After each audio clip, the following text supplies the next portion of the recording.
Direct Connection is made by MPT to serve all of our diverse communities and is made possible by the generous support of our members. Thank you. Live from Maryland Public Television, this is Direct Connection with Jeff Salkin. Hi everybody, thanks for tuning in for Direct Connection. Just ahead, a visit from the First Lady of MPT, Rhea Fiken, will join us live. But we begin with our Your Health segment. With us in the studio tonight are Dr. Claire Frazier, Director of the Institute for Genome Sciences at the University of Maryland School of Medicine, and Caroline Meehan, who is a registered dietitian at the University of Maryland Medical Center. We're glad you're both with us. Delighted to be here. We are interested in delving into the important research that you're doing on some of the crazy things, the organisms that are growing in all of our stomachs. But to get into that, I was in the yogurt aisle at the local supermarket, and there's a range of incredible amount of varieties that we can talk about. But this one proudly says it has billions of live and active probiotics, microorganisms. Why would somebody eat that? Those probiotic bacteria are your friends. Yes. They're essential for health, and they are part of a really complex network of bacterial species that live in our GI tracts. And you read that and you say, billions, that's a lot of bacteria, but there are probably hundreds of trillions of bacteria that live within us. How do we know the good ones from the bad ones? I think we have a pretty good idea, and for the most part, the bacteria that live in association with us are beneficial. The other thing I noticed, Caroline, in the yogurt department is that I only saw one brand, and they're all fermented, so I guess there's some degree of micro stuff growing in all of them, but there was only one that was touting it. So, I mean, are they all different? So yogurts that have live and active cultures will be the ones that have the good source of probiotics. Now, along the lines of yogurts, there's all different types of probiotic sources out there. So there's yogurt, there's kefir, which is another type of dairy product. There's kombucha and tempeh, miso, sauerkraut. So there's lots of different sources of probiotics in the store. You just want to make sure it has that live and active cultures listed on the label. Do we know what we're doing when people, I mean, it seems almost like it's become a little bit of a fad, a couple of the things you mentioned. Is there good research yet to back up people eating, drinking more of this stuff? That's a great question. I would say that even though over the past 40 or 50 years there's been a fair amount of research into probiotics, a lot of that research hasn't been of the highest scientific standards. But NIH has now has a renewed interest in really trying to figure out how and why probiotics are a benefit. And there's currently a lot of funding in that area. So I guess my thought would be stay tuned. We're getting more information, but I think the next five to 6 years we'll see a lot more coming on the scene. When did the microbiome become a thing? I mean, it made it into non-professional publications. It feels like just a couple of years ago. Yeah, well, you don't want to get me started on this. You know, the first person who ever described the microbiome was Anton von Leeuwenhoek, and one of the first samples that he looked at when he discovered the microscope was some material that he scraped off the surface of one of his teeth. And he described this collection of microbial life. That was 350 years ago, but we've only had the tools to really study the microbiome at the molecular level for the past decade or so. And it's not just a little bit that we're carrying around. It's pounds of it, right? Bacteria, yeah. 2 or 3 pounds, it's estimated. And some say that there may be 10 times as many bacterial cells in and on a human body as there are human cells. It's really mind-boggling when you think about it. So the research points to the possibility that some diseases may be caused or may be affected by our microbiome being out of whack somehow. Are we certain of that? At this point, I think what we can say with certainty is that we've been able to identify associations only, where you can find evidence that with a certain disease, there are changes in the microbiome. But what the science hasn't yet been able to do is demonstrate cause and effect. And that's really important. We're not there, and we need to figure out how to do those experiments. They're a little bit difficult to do in humans, but there are a lot of companion studies that are going on in all sorts of laboratory animals that are really starting to address some of these questions. Okay, so we think the good ones are good for you. We know the good ones are good for you. Okay, so if somebody wants to have more of the good ones, and assuming they get through your stomach and go where they're supposed to go, what would you recommend eating, drinking to augment that? So there's two components that I would talk about in terms of digestive health, prebiotics and probiotics. So the probiotics we find in yogurt and sauerkraut, miso, tempeh, kombucha, all those sources that I mentioned earlier. So they help they're the good bacteria. Now the prebiotics are kind of the fuel for the good bacteria. So if we eat a diet that has a good variety of prebiotics, it just benefits us even more. Now prebiotics are basically fiber, so good sources of dietary fiber like fruits and vegetables, whole grains. So if you're eating a good heart-healthy diet, then hopefully you're getting those good sources of prebiotics as well and fueling those probiotics even more. So this research supports the ideas about diet that people have been talking about for a long time. Yeah, as one component. Definitely a big component and a component that we can control, which is super important. Let me remind our viewers, if you have a question about either the microbiome part or the yogurt part, give us a call. We'll have the number up on the screen. You could also ask a question by email. Simply email livequestions@mpt.org, and we'll get your question on the air. So when it comes to the confusion of the yogurt aisle, which has just exploded, it is a confusing place. Where would you start? So if I was looking at the label on yogurt, I would primarily look at the sugar content.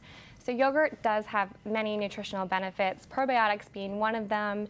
They also have good source of protein, good vitamins, good minerals, but there is quite a bit of sugar in a lot of yogurts. So, there's not really a good rule of thumb for picking a yogurt that's lower in sugar, but I usually suggest people look for something less than 12 grams, ideally 10 grams of sugar per serving. Should we check some of these labels? Yeah, we can. I don't know. Well, frankly, this is the stuff that I've been known to eat because it tastes like a snack and it's sort of filling. 150 calories. Yeah. Now so that one for has half instance, the calories. 9 grams. So that's looking pretty good in terms of sugar content. The other good rule of thumb is to buy a plain yogurt. So plain yogurts won't have any added sugar, and then you can control how much sugar you're putting in it, whether it's through some granola or honey. You could put some fresh fruit or cinnamon in it. It's going to be a lot less lower in sugar if you take that plain yogurt and then add your own toppings to it. Okay, email question. I've heard that probiotics are killed by the stomach acids, don't reach the intestinal tract, which I guess is where they're supposed to live. I take a probiotic that's formulated in a dissolvable bead that doesn't deteriorate till it's passed into the gut. What do you think of that idea? I think that's a smart idea. Many of the probiotic organisms, and perhaps many of the ones that you would get in these various yogurts, will probably be killed to a large extent through passage through the acid in the stomach, but you can buy over-the-counter probiotic formulations that have been encapsulated in a way that provides the protection. And that is a critically important point. So your listener is really onto something right there. If you go look at, I know you go to the pharmacy, where do you go for a probiotic supplement, and what do you look for? Are they all the same or are they all different? Unfortunately, it's almost impossible for a consumer to really wade through all of that. They're not all the same. There are different probiotics. Some of them are multiple strains of probiotic organisms. You'll find them present in different amounts, 5 billion, 50 billion, 100 billion organisms. It's really hard at this point to advise a consumer specifically what to go after.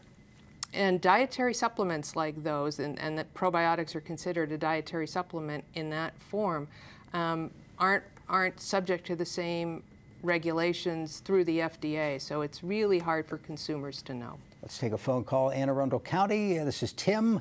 Tim, thanks for the call. Go ahead. Yes, I was wondering exactly where to purchase the best formulation for an elderly citizen on a good mixture of probiotics at your drugstore, grocery store, or whatever. Thanks very much. And is this something that ought to be discussed with a doctor at some point? That would certainly be wise advice to start there.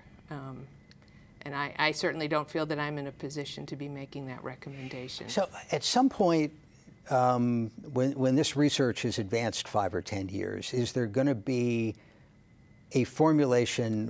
Are we going to know the answer? This is what your microbiome ought to look like.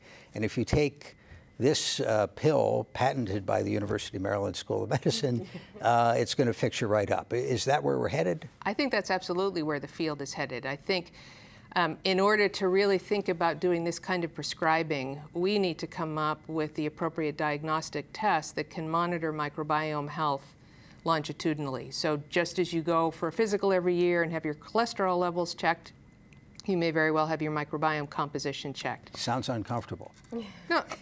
No, it doesn't have to be. Cheap joke. I'm sorry. Let's take a call from Washington. This is Jay. Jay, thank you for calling. Go ahead. Yes, I was asking for those people that can't tolerate dairy, how would you get your probiotic needs met? Excellent question. Thank you so much. I did notice that one of these said it was lactose-free, but that doesn't necessarily answer the question.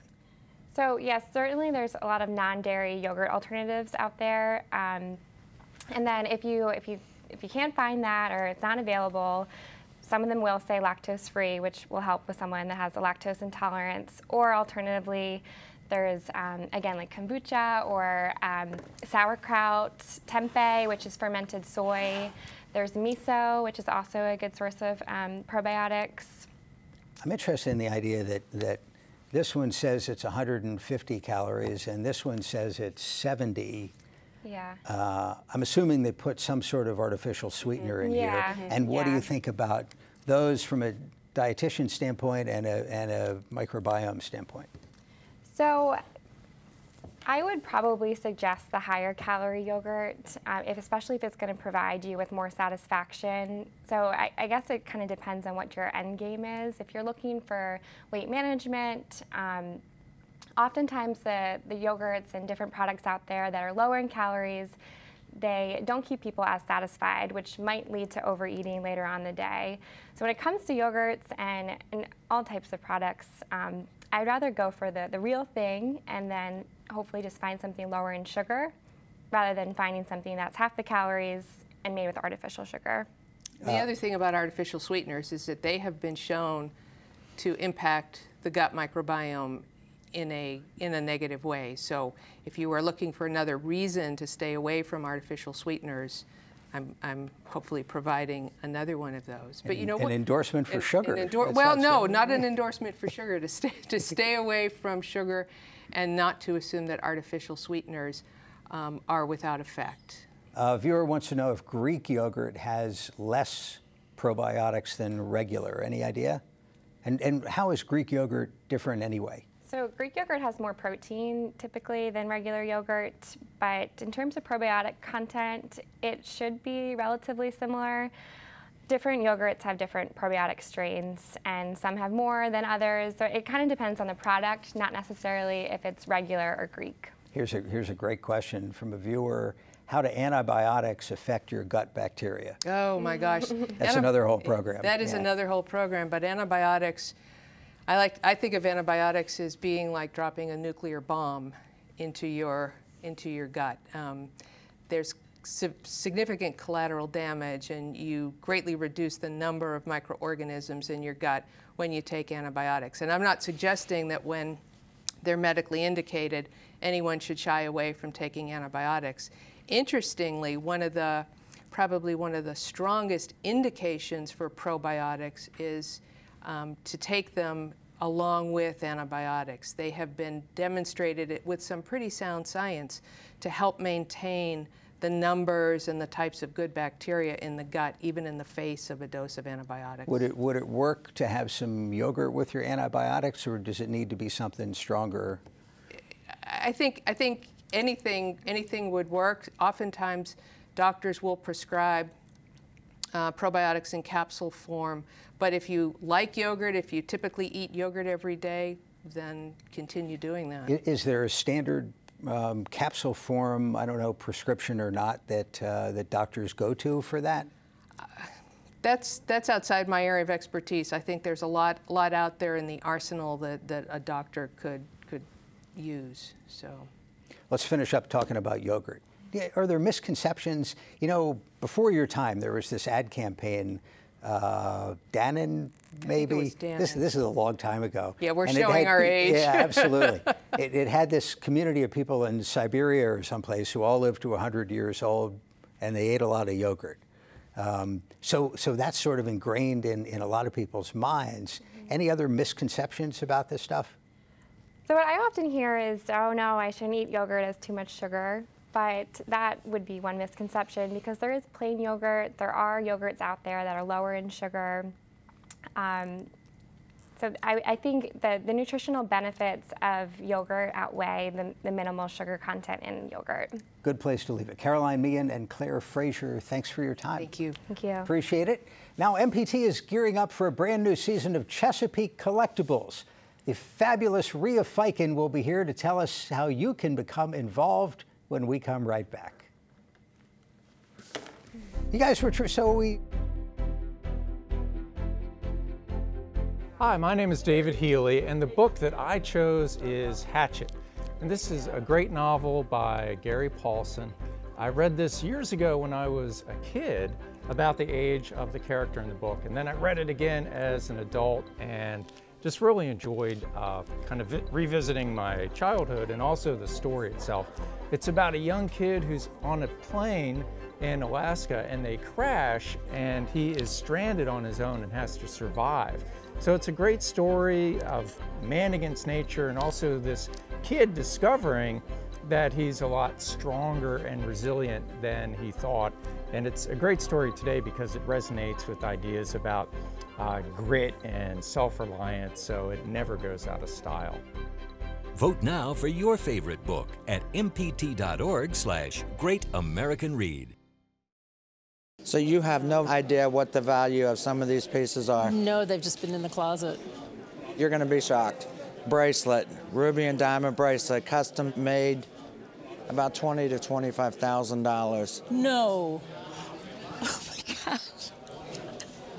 Your dragon ring, you made mention that you played with it as a kid. That's about an $8,000 to $10,000 ring. $5,000 to $8,000 for your pendant here.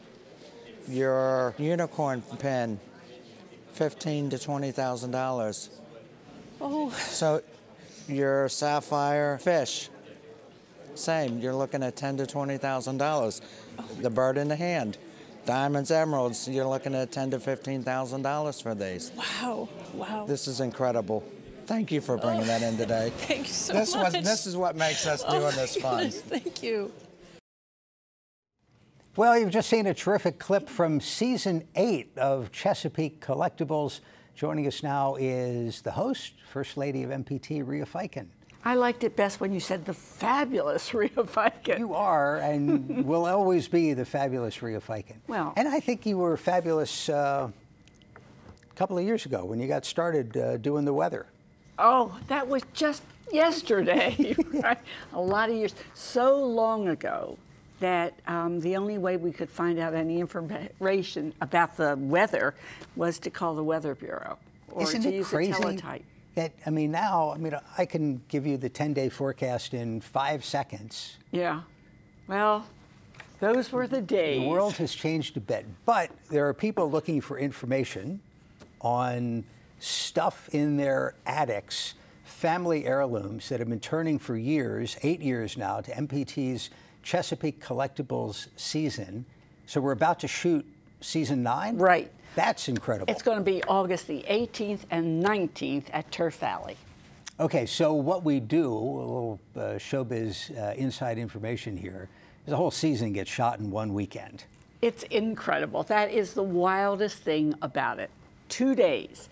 Starts in the morning, there's a morning session, then there's a lunch break, then there's an afternoon session, that's on Saturday.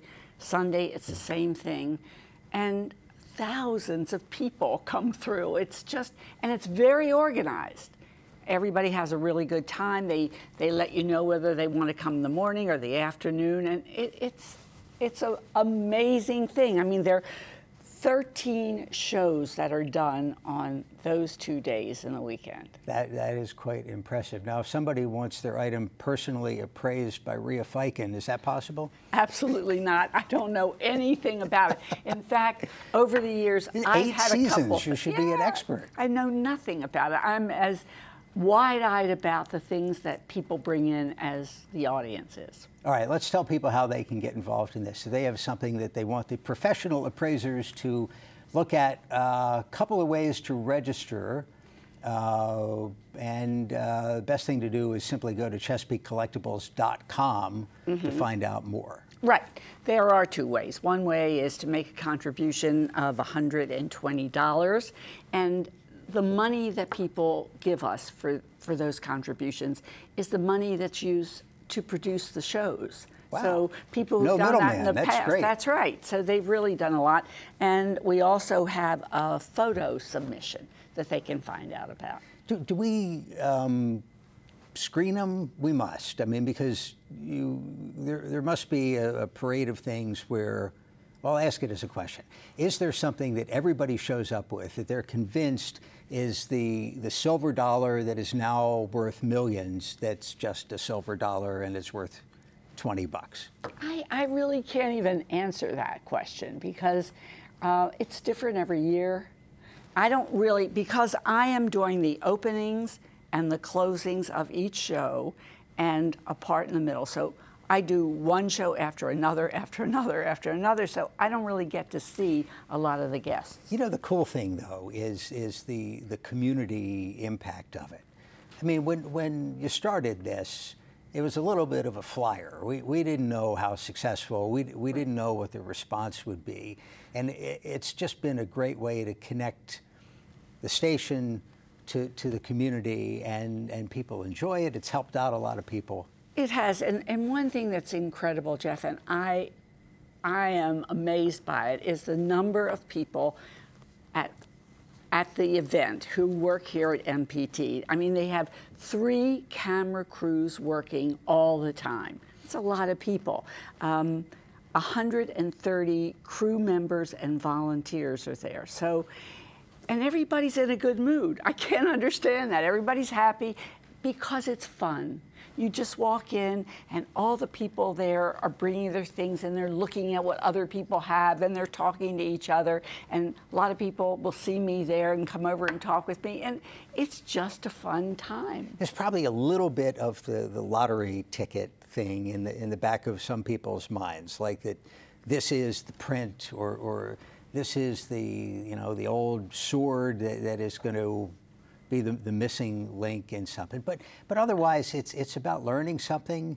It's about maybe filling in some family history. Right, and most people, I don't think really, I mean, they like to know what something's worth, but they're not about to sell it. Right. And that's what's really exciting about it. So it really doesn't make that much difference. Now I think we're watching a clip of the amount of different outfits that Rhea Fiken brings to the hotel over the course of the weekend. And of course, you never wear anything twice. Well, yes, I do. But it's 13 different outfits. And you can't imagine, that's 13 different outfits, 13 different pairs of earrings, jewelry, scarves. That's the hardest part of the job. And I take it there. It takes me a long time to figure out what. And then I have to come home and put it away. That's the worst part. And sometimes it doesn't get put away until at least Monday or even Tuesday. Well, you're a very good person to ever get it put away. You know, it's one of the things about broadcasting. There's such a double standard about what women wear on the air and what men wear. There's a famous story of some local news anchor, morning show, I forget the town, but he wore the same suit every day for a year. And nobody complained, nobody noticed. His co-anchor wore maybe the same dress twice, and the phone starts ringing. Right, right. I kind of think people don't notice it, but that's not true, because people will come up to me and say, oh, I love that necklace you had on. Of course, I have no idea which show they're talking about and which necklace it was, so, but it's fun. All right, let's remind everybody how they can get involved, other than tuning in for collectibles, which I think is coming up next on MPT. But to get involved in this shoot, what do you have to do? Well, you have to be able to go online. You have to be able to do one of two things. You either pledge $120, and if you do that, you and a guest of yours can come to the show and have 3 things valued by the appraisers. Another way is the photo submission, and that is you send an email photo, and then you get to come and you get 1 item appraised. Rhea Fiken is getting ready for a very hard weekend of work. Wardrobe donations not accepted. We're all set for that. Right. Rhea, thanks so much. Thank you. All the best. Thank you for tuning in for Direct Connection. We're back Thursday with Your Money and Business. For all of us at MPT, thanks for watching and have a good night.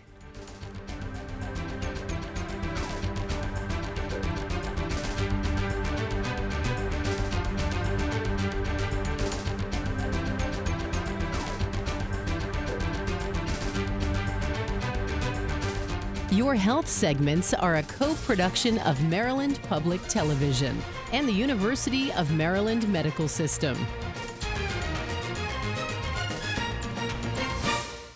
This program was made by MPT to serve all of our diverse communities.